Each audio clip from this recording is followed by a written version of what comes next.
So I am Brian Wayne. I am the VP of Customer Success at QSR Automations. At QSR, we focus on two core products. One is a kitchen display solution that we have called Connect Smart Kitchen, and another is a table management, guest management platform that we have called Dine. And the purpose of this session is really to kind of talk about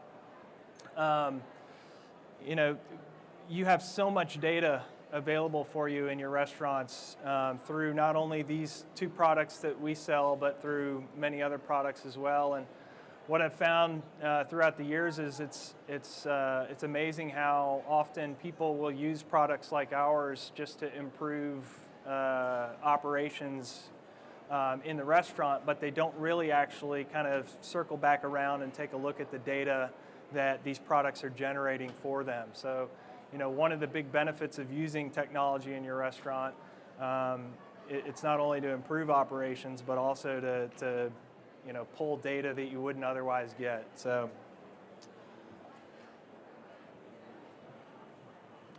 data in your restaurant, whether you track it or not, your restaurant continuously generates data. Knowing how to obtain the data and how to understand it is key to helping you run a smarter, more efficient, and more profitable restaurant. In this presentation, we're going to discuss some of the data generated by your restaurant, how you can access that data, and what you can do with it. So what is restaurant data? When we say restaurant data, we mean the data that you'd use to analyze your restaurant.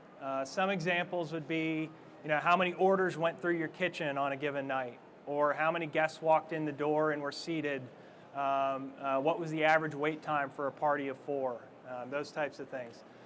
This data comes from many different areas of your restaurant, so we're going to focus on 4 areas: back of house data, front of house data, operational data, and customer data. So we'll start with back of house data. This data tracks your kitchen performance, otherwise known as speed of service data. This data includes things like how many orders and items you prepare in a given period, how long it takes you to move an order or item from one stage to the next. So when the order's keyed in at the point of sale, to when it goes back to the kitchen, to when the cook starts it, makes the food, and then the food goes out to the table. How long an order stays in the expo window, so how long is it sitting there ready to run before the runner actually takes it out to the table. And historical averages and real-time stats. So a good kitchen display system should store all those data points in real time, locally, and synchronize it up to the cloud.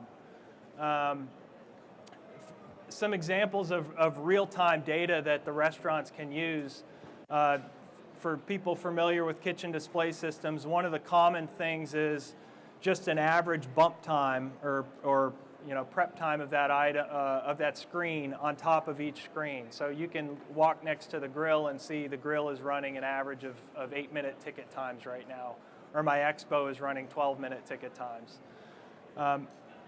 You can see in the image on the right, our system actually takes that a step further, where you can build all that data into what we call a scorecard to display in the kitchen in real time. So not just simply what's my average ticket time, but from any of my stations, I can go to a tab and see what's my average ticket time for all of my stations in the kitchen at a glance. How many total orders or items have I done this shift? How many of those have gone late or run behind? So you can get all that information at your fingertips in real time, and it's pretty cool. When I've helped restaurants use this, I'll often see cooks and chefs actually turn this into a competition in their kitchen. So trying to get a better ticket time, during lunch versus dinner, or dinner one night versus dinner the next night. So they'll kind of by seeing that in real time, it drives them to go faster. From a historical standpoint, all that data is also typically going to be sucked up into the cloud. So then you can, whether it's a manager at a restaurant, a regional manager, a corporate executive, you can run reports and see all that information as well.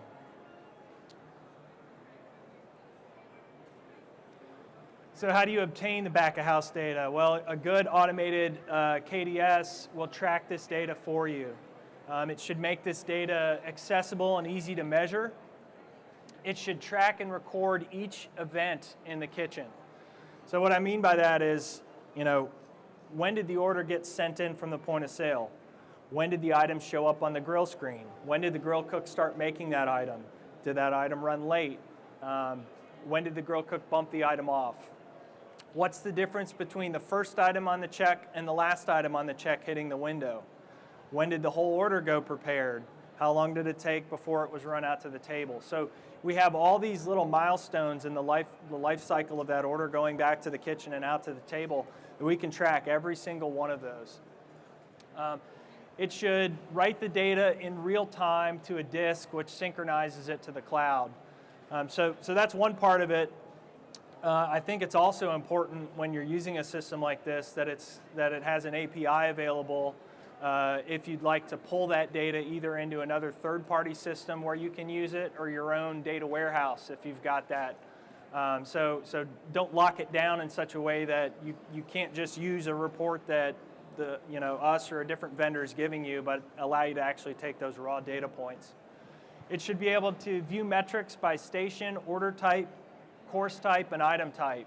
So what's the difference between my grill station and my fry station? Or what's the difference between dine-in orders versus takeout orders? Or what's the difference between appetizers versus entrees versus desserts? So being able to kind of slice and dice your data to really get a full understanding of the timing. Other details that make a good KDS, it'll integrate with your point of sale. That one's obvious, that needs to be in place. It will provide customizable metrics for your specific operation, and it will have accessible data. So back to what I mentioned, where you can take the data out. The screenshot on the right there that's an example of a simple speed of service summary report. So let me know what station it is, what meal period we are, and then the average ticket time and count of orders during that meal period. So that's just an example of one of the reports you could pull out of a kitchen display system. So what to do with the back-of-house data? You would use this data to spot labor inefficiencies, bottlenecks, or other areas of improvement. For example, when is the best time to phase down a station or move from one line to two? So in a lot of restaurants we go to, maybe they've got 2 full production lines, but they only open one of them on Friday nights and Saturday nights maybe.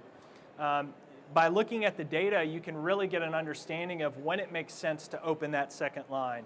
Because there's going to be a point in time where your service times go up so high that it's above the acceptable level, and then it makes sense to spend the extra money on labor to open that second line so you don't impact your guest experience. Same for maybe an extra station. Maybe you've got 2 different grill stations, but you only hire an extra, or you only pay an extra grill cook during busy times. So by taking a look at the data, you're going to be able to understand when's the best time to do that. Which cooks are your rock stars and which need extra training? So again, if you look at one cook working on Tuesday night, did a certain amount of time on the grill, and another cook worked on Wednesday night. Now you can compare the ticket times for those 2 cooks, and then make decisions based off of that. Do you have issues with capacity on a station where you might consider extra equipment or menu mix recalibration? How long is food sitting in the window? So we have a prepared bump variance report. When is the food all ready to go in the window? How long does it sit in the window? And then when's it run out to the table? So that's really a measurement of how efficient your expediter is if you have an expediter working, how efficient your runners are. Maybe you need to hire more runners to run the food out because the cooks are doing their job, but the food's just sitting there in the window dying, ready to go out. How long is part of a check dying in the window waiting? So that's what we call coordination time. You've got the first item sitting in the window, but the rest of the items are still being cooked. So maybe you need to take a look at what your cook times are set for in the kitchen display system so that you can properly program those. Or maybe you've got a weak spot in your kitchen, a weak cook or something else that needs help at certain times. How many checks during a meal period go over a certain threshold? So for that we have a ticket time analysis report. Let's look at how many tickets took between 5 and 10 minutes, how many took between 10 and 15, how many took between 15 and 20. So you can break them down in that manner. And then how many items are you remaking? So if you accidentally bump something, or you bumped something and it needed to be sent back and remade, all those data points will be tracked as well. So you can see at the end of the night how many remakes you had. Just a couple more on here. You know, if you focus on all those, it's ultimately going to drive your restaurant to better service times, better food quality, and ultimately guest satisfaction. And I think it's also important to not only look at average times when looking at data like this, but also look at outliers. I think outliers sometimes will tell the story more than just the averages. So if I had 5 checks that went over 25 minutes in my table service restaurant, I want to know exactly what happened with those 5 checks so that it doesn't happen again. Maybe that means more to me than just knowing I ran an average ticket time of 14 minutes. So outliers are important to pay attention to. And then the other thing I wanted to mention here is the kind of the new focus on off-premise dining and how back office data can play into that. You know, with all the off-premise focus now, you see more online ordering, delivery, things of that nature. A back office kitchen display system can give you valuable data to improve the off-premise guest experience. An example of that would be quoting. So when I place an online order, the kitchen display system can tell you, hey, we're busier than usual, so let's give the guest back a higher quote than we normally would. Another example would be like order trackers, right? So a lot of the pizza places now, you see the order tracking. That's all data points in the kitchen as well. So where is the food right now? And let's tell the person that ordered the food online, you know, it's being prepared, or it's finished, or it's on its way, right? So I think it can kind of come into play with off-premise as well. So we'll move on to front of house. So front of house data focuses on your guest management efforts. So the number of guests served and visits completed, you know, how many people are walking into your restaurant and sitting down, the average and historical wait times. So how long are people actually waiting in the lobby before they get a table? Quote time variance. So let's look at what you actually quoted them their wait compared to how long they actually waited to see how accurate you are there. Average and historical table turns. So how long is it taking to turn tables? Maybe by knowing that, you can make changes to maybe get one more turn in per night. Seating efficiency. So if you seat a party of 3 at a 4-top, that's 75% efficiency. So by understanding your seating efficiency, maybe you can train your hostesses and hosts to you know, more efficiently seat parties, seat a party of 2 at a 2-top and not a 4-top. Server performance, so we're tracking how many covers each server gets or how many guests each server gets during their shift, how long it's been since they've last been seated, even their average turn time per server. So you could look at all your servers and see how long it's taking them to turn their tables. And then the visit source. Was it a walk-in? Was it a reservation? Was it made online? Was it made via your app? Knowing all those things can be important as well. Actually, let me take it back one. This is a screenshot of our Dine Time table management app. And you can see up on the top row, it's kind of hard to see, but there's a dashboard there that gives you real-time data that you can take action on. How many total parties do you have in the system? What's the average wait running right now? What's your seating efficiency? So things like that. So how do you obtain the front of house data? Your guest management system, what you use at the front of house, should store this data. You know, your point of sale system is going to give you the kind of the financials, right? It's going to tell you total sales and the financial side of things. But it's really the guest management system that tells the story of the guest experience through their meal. So just like with the kitchen display system, all of these data points are being tracked at the restaurant and synchronized up to the cloud.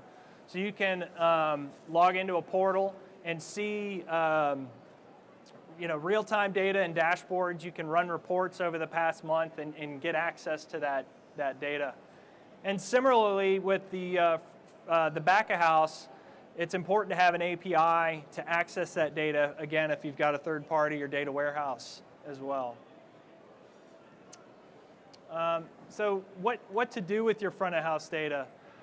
This data shows your guest management performance. From these reports, you can determine your seating efficiency, like I mentioned, how well you're using your available seating space. You can analyze seating, table turn trends, for example, on what days, at which times, do the wait times inflate. You can make operational decisions like staffing and inventory based on that data. I'll flip back to this report here. On the right side there's a monthly summary report. And in that report, it shows you day over day how many total parties and guests, how many lost parties and guests. So lost would be maybe they walked away. Why did they walk away? Was the wait time too long? So we're tracking all of that. How many SMSs you sent, what's your average wait time, and what's your average seat time for all of those days. We've got a similar report that does the same thing by day, or for the day, so it's by hour.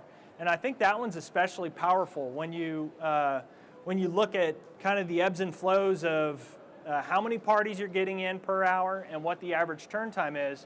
You can really make kind of labor decisions. How many servers do I need on? Or maybe how many reservations do I want to allow the system to take? This report here is a dashboard from the portal. Show me the quoted wait versus the average wait. So you can compare those two and see how accurately you're quoting your guest's wait time.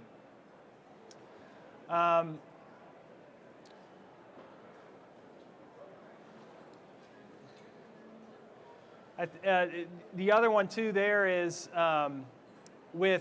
you can use this similar to what I had mentioned with the back of house. You can use this to impact your guest experience by for online waitlisting. So you've probably seen restaurants that will offer the ability to add your name to the wait list from either their app or their website. So a front of house solution will give the data back to that platform to show what's the average wait time at the restaurant, or how many guests do I have on the wait list. And then the last thing, with a front of house and a back of house solution in place, you can get the full guest experience. We've got a report called the Guest Experience Report, and it literally tracks from when the guest walked in to when they were seated, to when they ordered their drinks, to when they ordered their apps, to when they ordered their entrees, to when they ordered desserts, to when their check was printed, to when their check was paid, when their check was closed, and when they got up and left, and then when the next turn was seated at that same table. So you get the full picture of that guest experience from the moment they walk in the door to the moment they leave, and that's really valuable. Okay, the third one is operational data. So this data refers to the finite resources you have available to run your restaurant. Things like inventory and staffing allocation. So, we don't do labor management or inventory, but those serve a purpose, right? So your inventory, you need to track how much product you have on hand. You need, it's useful for menu engineering and food costing and stuff like that. Same with labor management. You want to know, scheduling and staffing allocation and whatnot. But kitchen display and table management can also kind of impact operational data as well. So inventory tracking is crucial to running a successful restaurant. Some kitchen display systems may have a bin management option, which can help you manage your in-use ingredients. So what a bin management is, it's the ability to track par levels of certain items in your kitchen based on historical sales data. And what that does is it gives you a heads up, basically, of what people are going to be ordering, so that you can sometimes pre-cook and prepare that food. And all of that data is being tracked, and the system continues to get smarter and smarter over time, so that you can basically be prepared when somebody walks in that you're going to need X many hamburger patties, or this much soup, or this many breadsticks. You can also track staff-related performance metrics in the back of house and front of house. So what can you do with operational data? You can look at item level performance to help make decisions on menu item mix. So there's a cook time variance report which looks at each item and what the average cook time is for it compared to how long it should have taken to cook. So if you start seeing items on this report that are taking way too long, maybe you should take a look at the cooking equipment or the ingredients, or maybe scrapping that item altogether. Maybe there's a different way of doing it so it's not dragging checks and impacting guest experience. You can look at bin management data to ensure you have enough product on hand. You can use your speed of service and your front of house and back of house data to help determine staffing inefficiencies by specific times and hours. So when does it make sense to cut cooks or servers? Does it make sense to reconfigure your kitchen to improve throughput? We even have like a server scorecard report that shows servers and how many tables they did, how many guests they did, and you can make decisions based off of that as well. So customer data. This data comes directly from your customers. Things like dates they visited, their buying habits, and some basic contact info. Customer loyalty data might play in if you're using a loyalty system as well. This data will help you construct a better buyer persona or customer profile around guests. Knowing your customers is important, and there's something to be said for when a guest walks into your restaurant to know maybe it's their birthday, or they're a VIP, or what their favorite wine is, or maybe they have a peanut allergy. So by tracking all that information up front, having it available in your guest management solution, you already have a head start on really understanding that guest. So how do you go about obtaining the customer data? You can likely find this customer data in your guest book. So each time a guest walks in, calls for a reservation, or goes to your website or app to make a reservation, your device should create a new guest record in the system. Your particular guest management solution will help determine how you can access this guest book data. A lot of guest management solutions will have what is called like a guest lookup. So if somebody walks in the door, you can look up that guest by their phone number or name, and then make repeat visits based on that guest. So all that information is stored and tied to that guest. You can see in the screenshot here, it's a little bit blurry, but that's an example of a guest book in our system from a web portal. So you can literally search for a guest by name or phone number, find that guest and all their information, and the really cool thing is the summary on the right side. I see that guest has made 15 visits to my restaurant. 7 of them were completed, 8 of them were walked away or no-showed, and then I can even see their visit record. So what dates did they come? And if I clicked on the details, I could see what they ordered that night. So what drinks did they order, what food did they order? So having that whole picture is really valuable. So what to do with customer data? You want to use it to create highly targeted marketing campaigns for loyalty guests. So you can use this data to determine what makes your guests react. What are their favorite entrees, appetizers, and drinks? What times of day do they usually come in?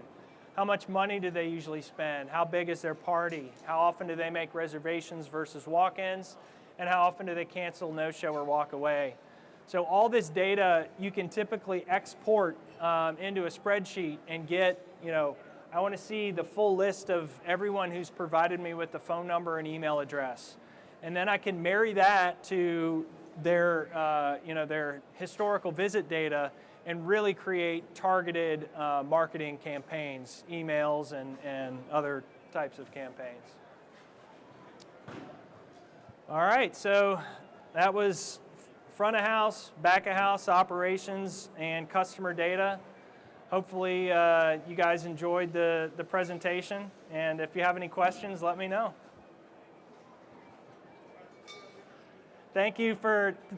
Special thanks for sticking it out to the last session. That's 2 big thumbs up. Thank you.